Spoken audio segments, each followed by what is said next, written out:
Jesus came along and he touched me, and I will never be the same. He touched me by his mighty power. Glory to his matchless name. I was filled with so much confusion.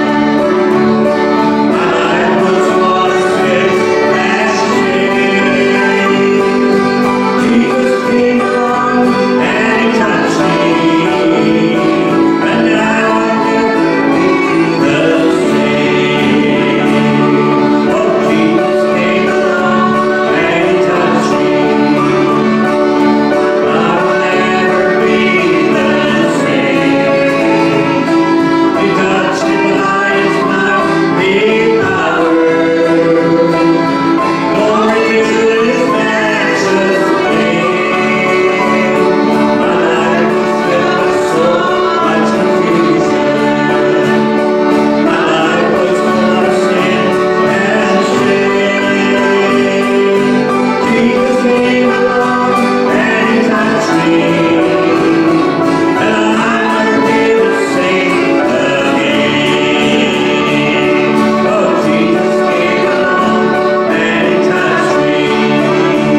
He searched for me when the storms were raging. The night was so dark that I could not see. He called and he called till he heard me answer. All through the night my Jesus searched for me. He searched for me when the storms were raging. The night was so dark that I could not see. He called and he called till he heard me answer.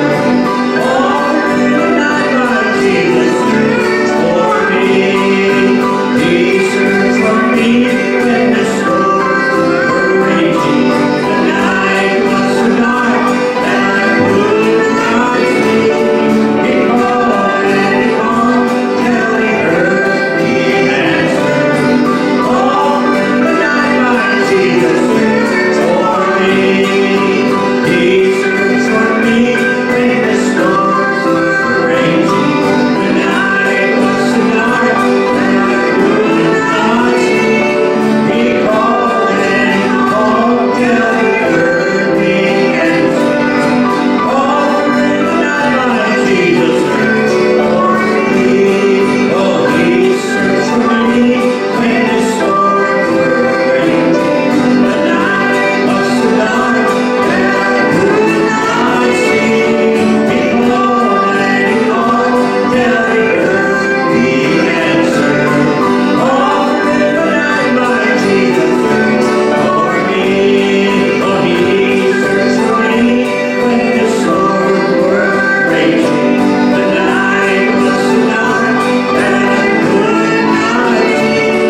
He called and he called till he heard me answer.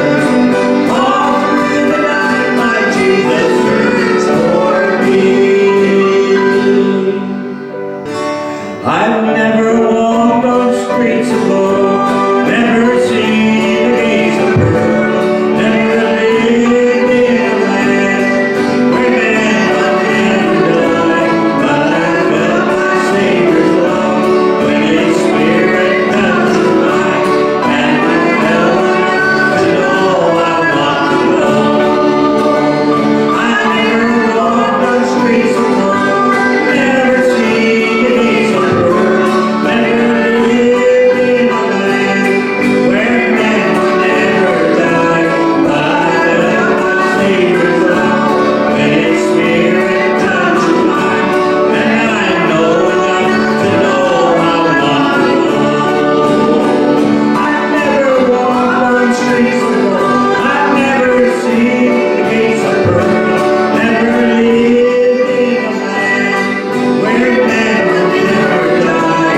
But I felt my Savior's love when His Spirit touched mine, and I know enough to know I want to go.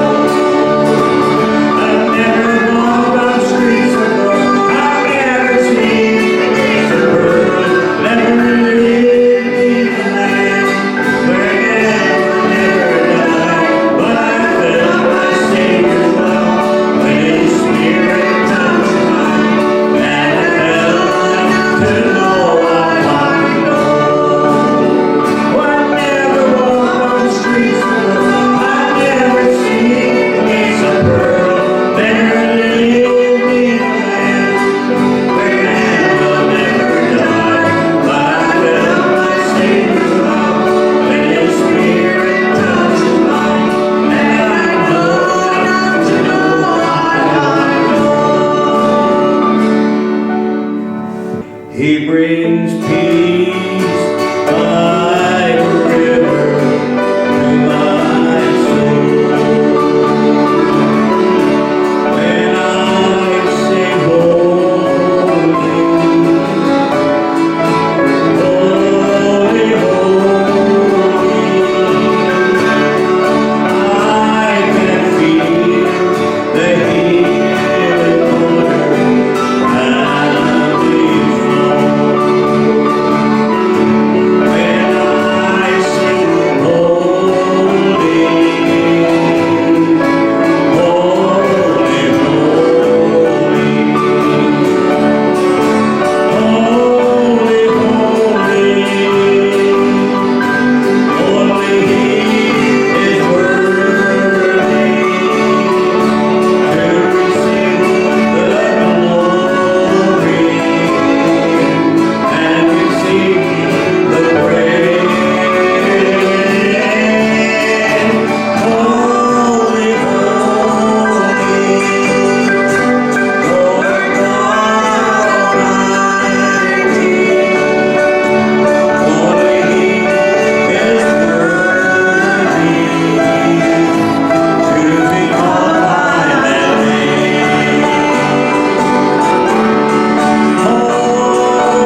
you hear the Savior calling you? When your soul is lost in sin and you're at your journey's end, can you hear the Savior calling you? He's calling you. He's calling you. Can you hear the Savior calling you? He will lead you by the hand, lead you to the promised land. Can you hear the Savior calling you? As you journey day by day, and temptation come your way, can you hear the Savior calling you? If you follow in the light, He will always guide you right. And you hear blessed Savior calling you. He's calling you. He's calling you. And you hear blessed Savior calling you. He will take you by the hand, lead you to the promised land. And you hear blessed Savior calling you. He's calling you. He's calling you. And you hear the Savior calling you. He will take you by the hand, lead you to the promised land. And you hear the blessed Savior calling you. When your soul is burdened down and your friend cannot be found, can you hear the blessed Savior calling you?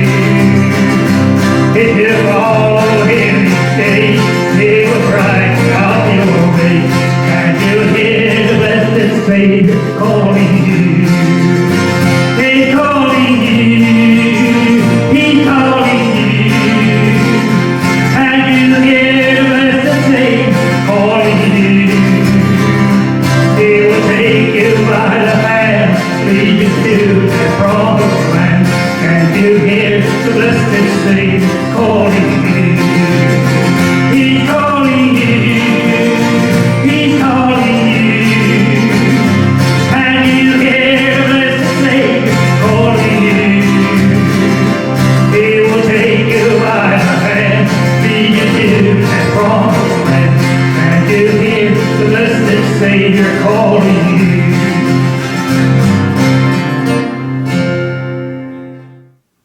Good morning to all of you joining us today, and thank you again for the privilege to come into your home. I trust that as you tune in today, that you've been able to experience the presence of God as we worship together. This morning, I want to take time to acknowledge a few of you who are joining us today, and to do that, I want to say Happy Father's Day to all of you dads, grandfathers, uncles, guardians, father figures, and those of you who play a father's role in a person's life. I want you to know today that you are loved, that you are appreciated for all that you do make a difference in all of our lives, and most importantly, that you are prayed for every day. Today, I hope that you are told those things by somebody who you've impacted in your life, and if you're watching today and you've had that father figure who has made an impact in your life, I hope that you share that with them so that they feel appreciated today. So today being Father's Day, I want to take a few minutes to focus around that topic. You see, father has a different concept for each of us. When you hear the word father, I'm sure you all have different memories, feelings, thoughts, and experiences related to that. For some of you, those are great things. You have memories of a great father figure, someone who supported you and helped you much in life. You have memories of somebody who's been by your side through the good and the bad, who you've been able to talk to and count upon as a father. Some of you probably remember the day that you did become a father and the joy and the miraculous feeling it was to have a child and to be called father for the first time. And I'm sure that in all of these cases you have memories that will stay with you forever, and you have experiences which you know made you the person that you are today. But I also realized this morning that as I say father And as we talk about Father, that for some of you the experiences aren't as great. For some of you that brings up bad memories and very upsetting times. Memories and experiences that are unpleasant for you. Memories and experiences that you've had to process through, that you've had to work through throughout your life, and maybe even things that you are working through today. So when we talk about Father, I know that for each of us that means and represents a different thing. But this morning I want to focus on a positive aspect of fatherhood, which is the influence that a father can have. Specifically, I want to talk about the legacy that a father can leave his children. So when you speak to kids today and you ask them the question, who is your hero? You will get many, many different answers. Some kids will automatically go to different heroes that they've seen in movies or on TV shows and will say, my hero is Spider-Man because he can shoot webs. Or my hero is Batman because he has a really cool car. My hero is Superman because he's super strong and he can fly. Other kids will share with you people who they consider to be real life heroes, like army men or soldiers, policemen, firefighters, doctors, teachers, and people who they see make brave or life-changing actions and decisions on a daily basis. And other kids will more than likely say that their father is their hero. You see, when we think about what makes a hero, we look for a person who has a skill that we admire, or we look for somebody who makes brave or life-changing decisions. We look for somebody who we like to imitate in our life or be like in our life. And oftentimes when we think about a hero, we think about a trait or something that they possess in their life that we would like to replicate in ours. See, father and father figures often fit the bill when we think of those things. As kids, we look to our fathers many, many times. When something is broken and needs to be fixed, we know that we can always go to Dad because for sure he can fix it. Or when something is super heavy or strong, we know that we can go to Dad because more than likely he has the strength and power to overcome whatever we're against. And you know, as we grow old, that mindset tends to stay there. I know for myself, whenever I'm at home and I come against a problem, whether it's with the house and it's a problem I face with an appliance or with an outlet or even with a water line, or if I have a problem with my car, whether that's a noise I'm hearing or something that's happening, or whether it's I'm out in the woods and I don't know about something or am trying to figure out how to do something, I always turn back to my dad, believing that he has the answers for any problem or any situation that I find myself in. But you know, as you grow old too, you also begin to admire your dad. You admire him for all of his hard work. You admire him for how he provided for you, how he was there for you, and how he solved many, many of your problems. You tend to look and see the ways and the things that he taught you, which made you the person that you are today. And you look to the things that he taught you that maybe help you when you are at your lowest point in life or when you face trouble in different circumstances. When you think of your father, you tend to look back and realize his legacy. In Genesis chapter 32, verse 3 to 12, we see an account of just that. A child who saw the legacy of his father and followed in that same legacy himself. So let's read those verses this morning. Genesis chapter 32, verse 3 to 12. It says, Jacob sent messengers ahead of him to his brother Esau in the land of Seir, the country of Edom. He instructed them, this is what you are to say to my lord Esau. Your servant Jacob says, I have been staying with Laban and have remained there until now. I have cattle and donkeys, sheep and goats, male and female servants. Now I am sending this message to my lord that I may find favor in your eyes.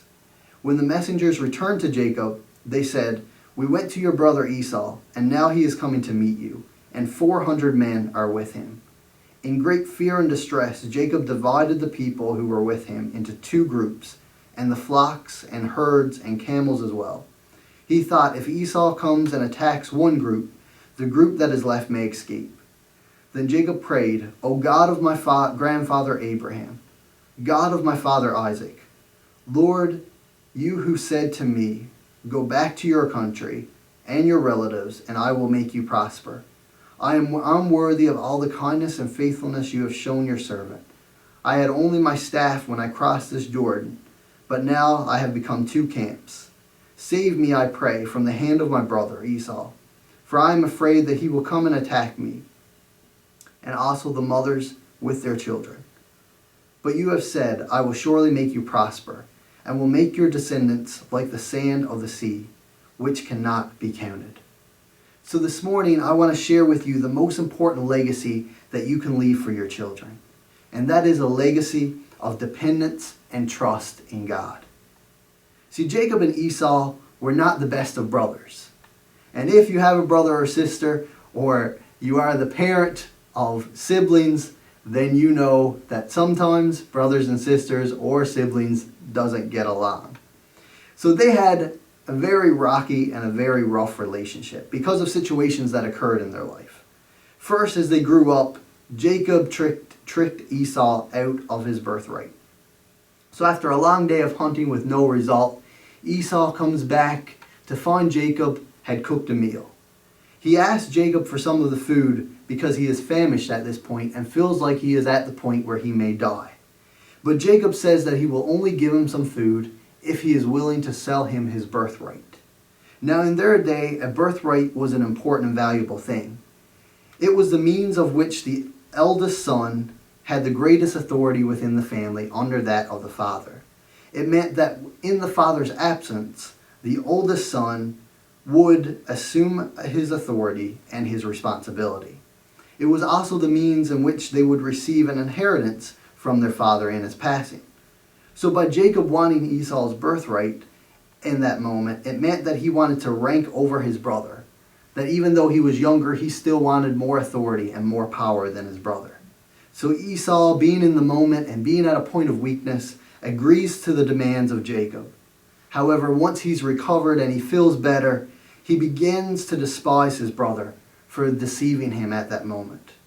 But now this was only the beginning of their problems. For later in life, as their father Isaac grows old, Jacob tricks Esau out of his blessing from his father as well.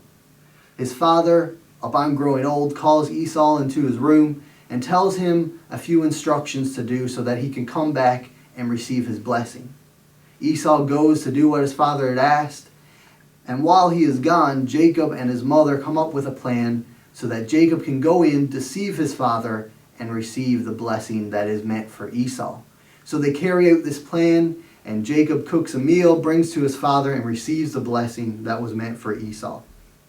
Once Esau had his meal prepared for his father, he comes back in only for him and Isaac to realize what had just taken place.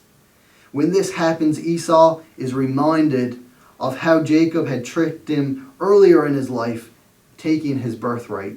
And now at this point in his life, he has now taken the blessing that was meant for him as well. And Esau at that moment begins to weep. Esau holds a grudge towards his brother and vows that after the time of mourning for his father has passed, that he would indeed go on to kill his brother. Now Jacob is encouraged by his mother to flee for his safety, in which he does, so that he can stay away from the fury of his brother. He ends up going away and working for many years to receive his wife Rachel. And during his time away, Jacob becomes very prosperous. And then he decides to move back to his homeland from where he had been staying before. So as we pick up the passage that we read today, we see that Jacob is now on his way back to his homeland. But as he is traveling back, he is a little uncertain and troubled by the thought of his brother Esau.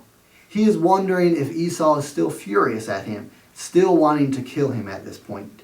See, it had been almost 20 years or a little over 20 years since their last contact with each other.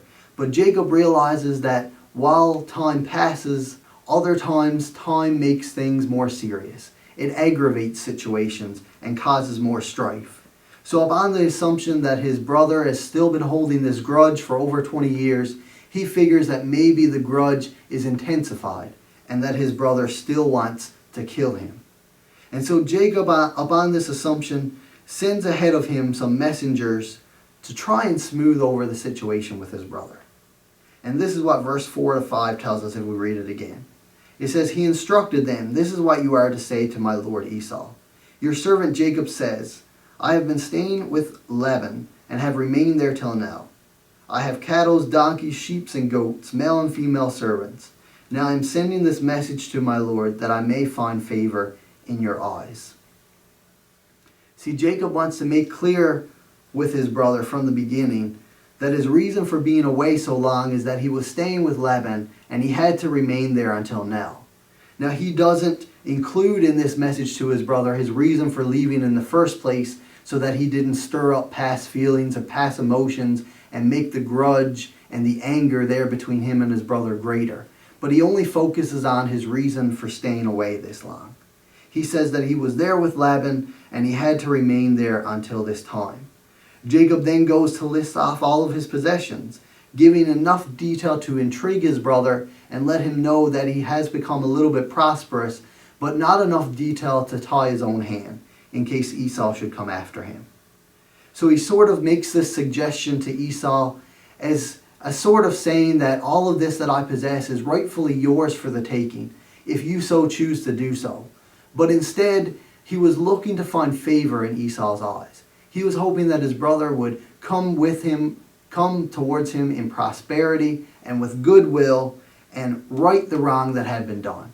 He was hoping that he would put all the grudge behind him and receive his brother back with love and compassion.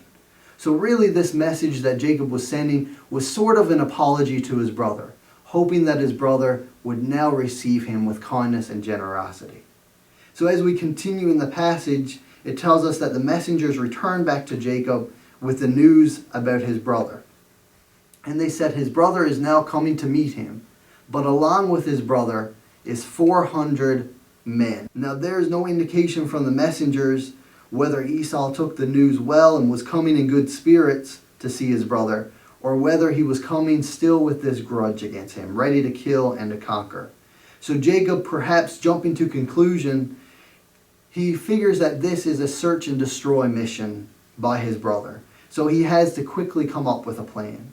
Verse 7 to 8 tells us that in great fear and distress, Jacob divided the people who were with him into two groups, and the flocks and the herds and the camels as well.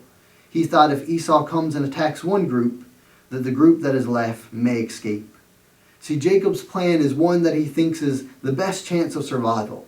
He divides everything he owns into two groups, the people, the flocks, and the herds, everything. He figures that if his brother is actually coming to destroy and to conquer, that as he is destroying and killing one group that he has separated, that the other group could possibly have a chance to make their way away and to survive, to flee the scene.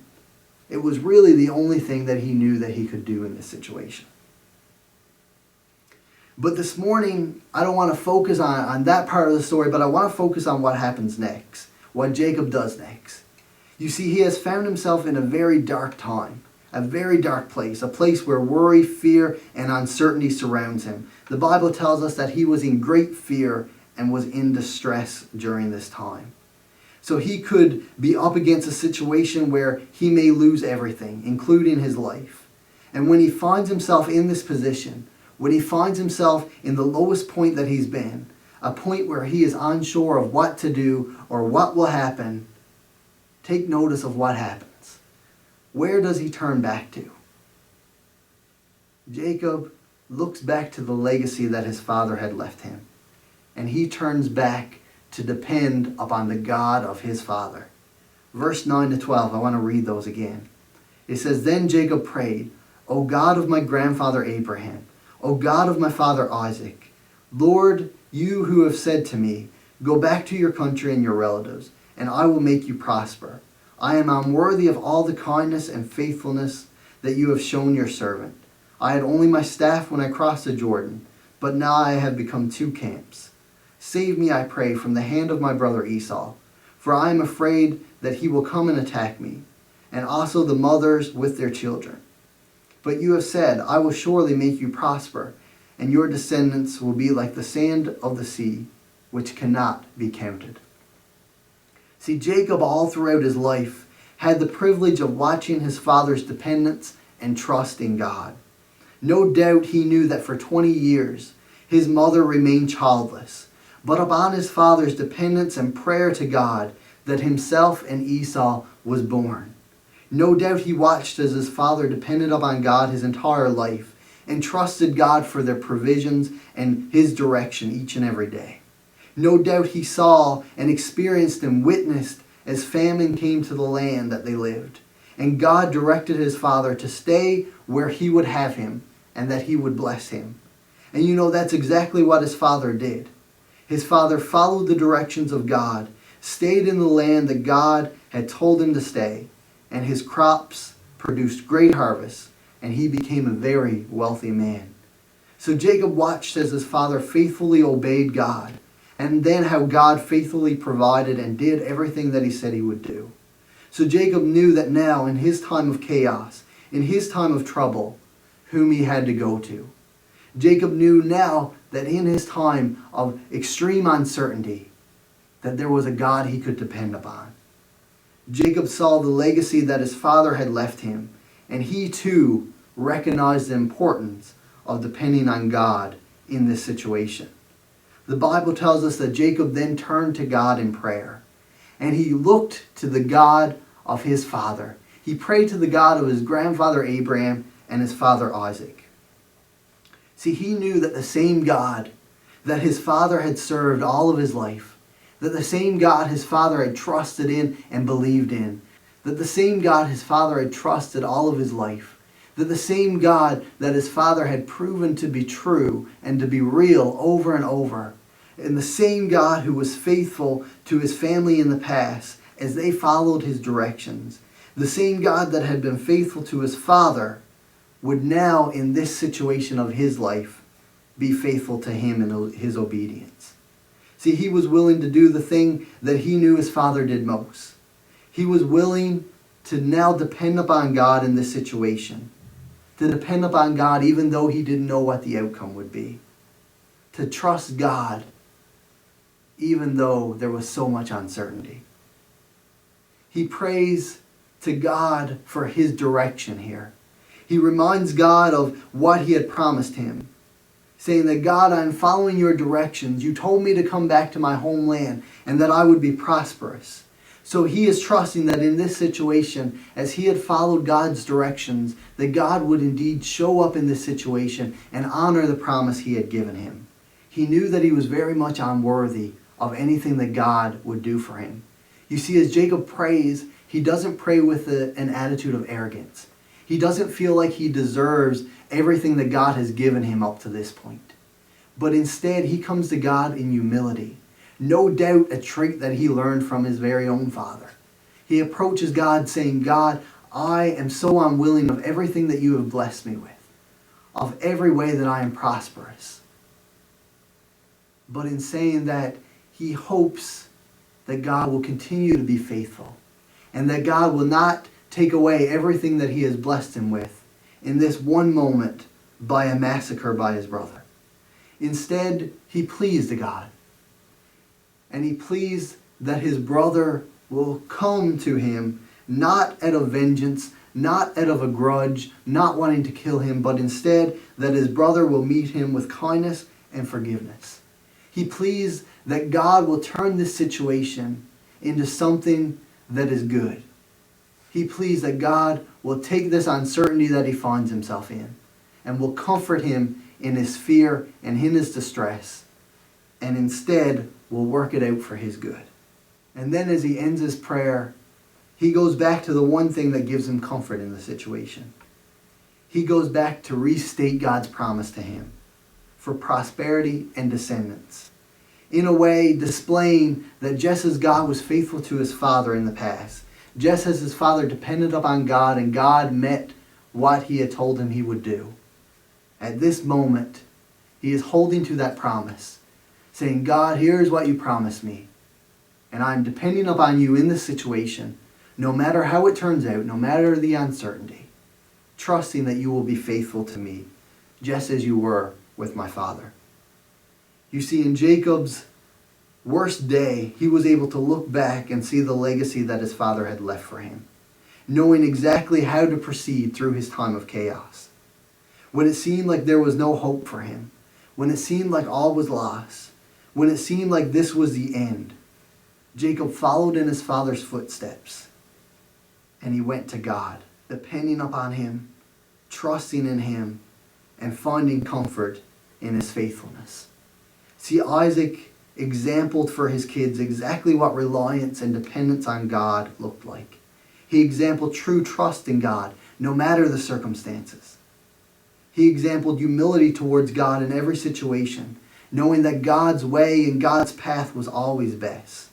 And he left his kids with the knowledge of God's faithfulness throughout his entire life.